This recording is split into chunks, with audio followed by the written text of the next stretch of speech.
చూడండి, చాలా సాఫ్ట్గా ఉన్నాయి, చాలా జ్యూసీగా, చాలా చాలా బాగున్నాయి. చూసారు కదా, ఇలా తయారు చేయండి అందరు కూడా.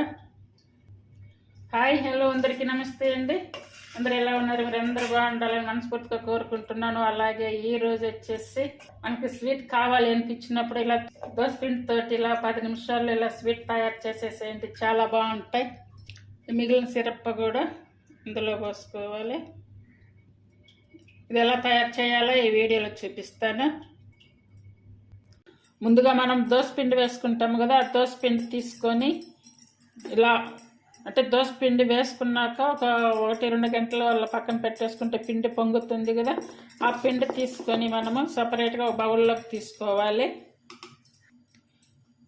మనకి కప్పు కొలతలు కావాలనుకున్నప్పుడు ఇలా ఒక కప్పు కానీ గ్లాస్ కానీ ఏదైనా ఒక బౌల్ కానీ అలా తీసుకొని ఇలా ఒక కప్పు వేసుకోవాలి. అంటే నేనైతే 2 కప్పులు వేస్తున్నాను. 2 కప్పులు తీసుకొని ఇలా తీసుకొని సపరేట్ బౌల్లో వేసుకోవాలి. పిండి అయితే మాత్రం వాటర్ అలా కలపొద్దు. మామూలుగా మనం దోశ పిండి వేసుకున్నప్పుడు ఇలా ఉంటుంది కదా, ఇట్లా అని వేసుకోవాలి.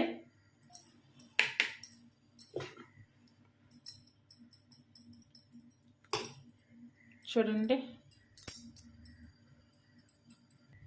ఇప్పుడు నేనైతే 2 కప్పులు తీసాను అన్నమాట ఈ దోశ పిండిని. ఇలా సపరేట్గా తీసి పెట్టుకున్నటువంటి ఈ దోశ పిండిలో ఇప్పుడు ఫుడ్ కలర్ ఉంది కదా, ఈ ఫుడ్ కలర్ వచ్చేసి ఒక 5-6 చుక్కలు వేసుకోవాలి. అంటే ఇలా కొన్ని డ్రాప్స్ వేసుకుంటే సరిపోతుంది. ఇప్పుడు ఈ పిండి తీసుకున్నాము కదా, ఈ పిండిని అయితే మాత్రం దాదాపుగా 10-15 నిమిషాలు ఆపకుండా బాగా ఎక్కువసేపు ఇలా బాగా కలపాలి. గంటి పెట్టి కానీ లేదా ఇలా స్పూన్ తోటి కానీ లేదనుకుంటే చేతితోటి అయినా సరే ఒక 10-15 నిమిషాలు మాత్రం బాగా కలపాలి, అసలు ఆపకూడదు. ఇలా బాగా కలపడం వల్ల బాగా జ్యూసీగా సాఫ్ట్గా చాలా బాగుంటుంది. ఒక చిటికెడంతా సాల్ట్ వేసుకోవాలి. ఇలా అంతా కూడా తయారు చేసుకోవాలి. ఇలా తయారు చేసి పెట్టుకొని పక్కన పెట్టేసుకొని ఇప్పుడు స్టవ్ మీద ఆయిల్ పెట్టుకోవాలి. ఆయిల్ వేడయ్యాక ఇలా చిన్నగా కొంచెంగా వేసుకోవాలి.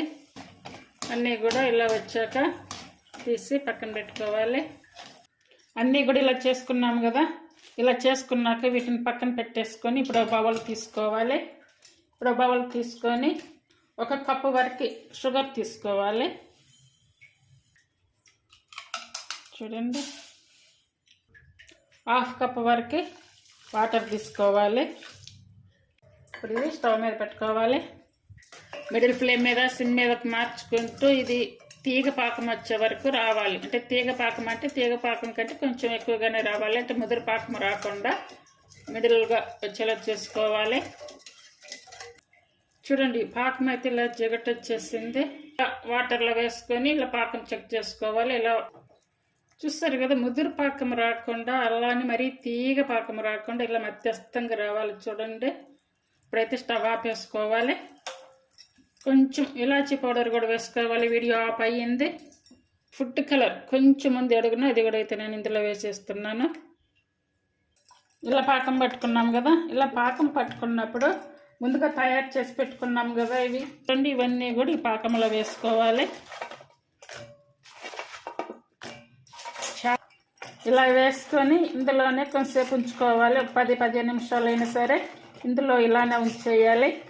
ప్లీజ్ లైక్ చేసి, షేర్ చేసి, సబ్స్క్రైబ్ చేయండి. అలాగే ఛానల్ని సపోర్ట్ చేయండి. ఛానల్ని సపోర్ట్ చేస్తే మీకు అందరికీ కూడా చాలా చాలా థ్యాంక్ యూ అండి.